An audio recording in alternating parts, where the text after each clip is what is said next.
People pushing by, they're walking off into the night.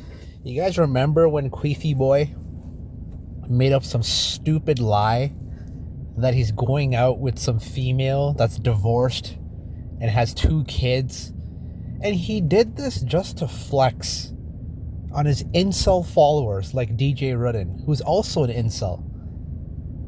The guy friggin' neglected his wife on Super Bowl weekend. Perfect time to go out with your wife so he can stay at home and join Queefy Boy's watch party of the Super Bowl. The last person that I want some sort of sports reaction and commentary on is from Queefy Boy. He does not play sports. He does no physical activity except bending over on the premium futon at 2772 for various homeless men that are probably full of diseases. Making up this stupid story like, oh yeah, good Lord, my girl, she's dealing with some divorce and I'm gonna shut up.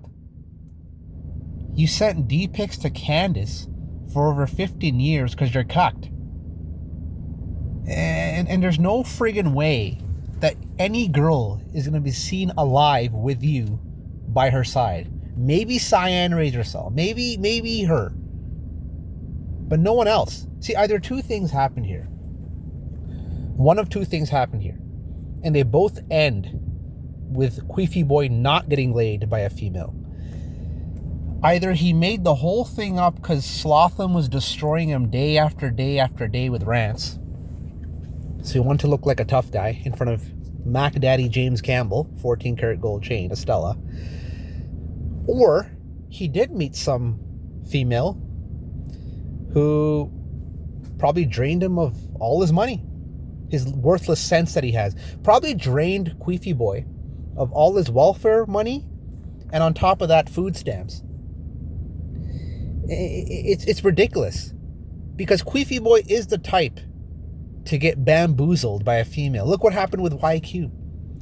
YQ's leading him on. Queefy Boy thought he can get in YQ's pants, begged YQ not to cut it off, because Queefy Boy's on the receiving end on the premium futon. He wants YQ to keep it on.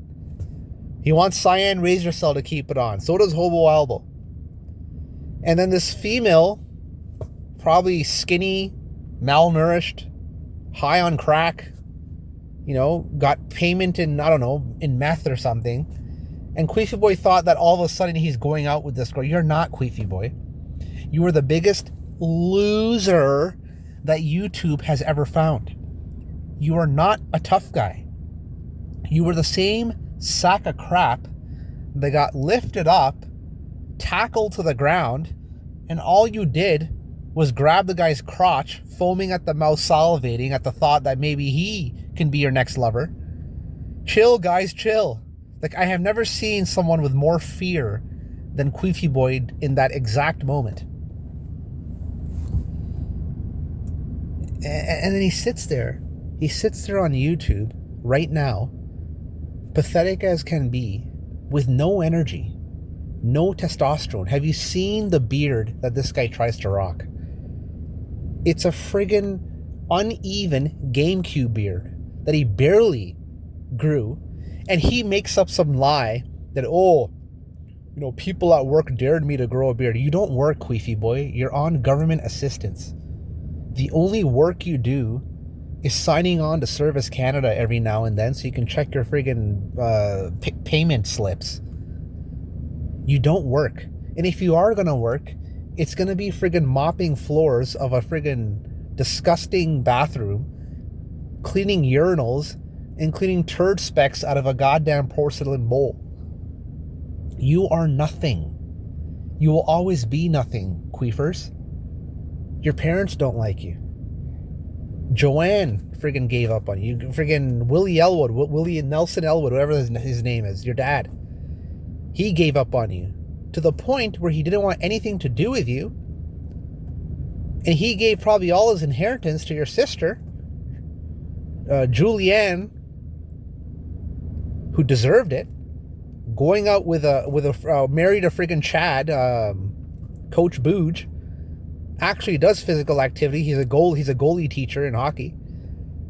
And yeah, that brings me to my next point. Queefy Boy, this is a fact, guys. You guys remember when Queefy Boy was doing slushy vlogs?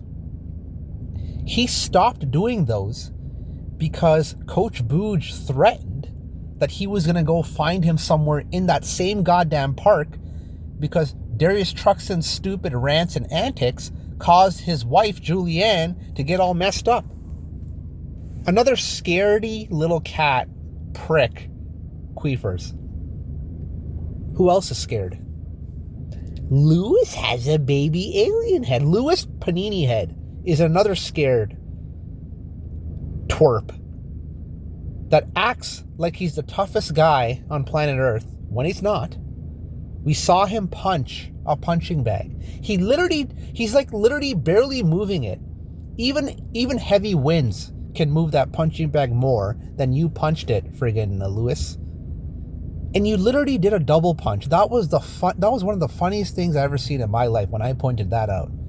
Double punch Lewis like he's in a friggin' anime cartoon doing some Kamehamehas.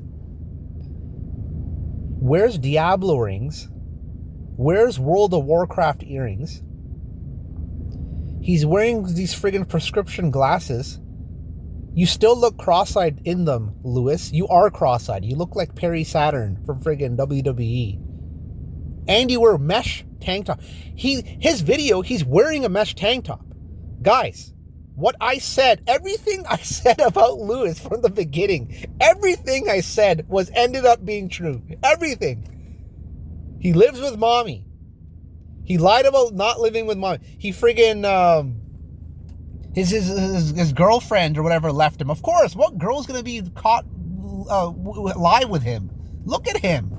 The guy weighs like 2 pounds, twig arms, disgusting, stupid haircut. You got a friggin' baby alien head. You can see a receding hairline. You got a stupid Superman curl going down. Mesh tank tops. You got friggin' BJs going on 24/7 in the back alley of his Section 8 apartment. You got the goddamn Pride Parade, which he always goes to and attends to.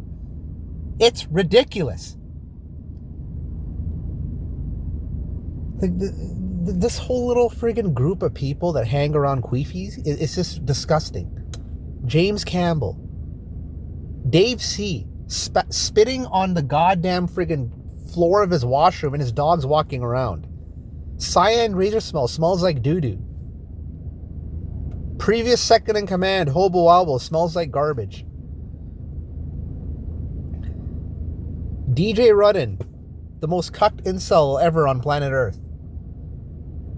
You got friggin' Ricardo Cody, who leaves his wife and daughter in Brazil just so he can come to America and stick friggin' NES cartridges up his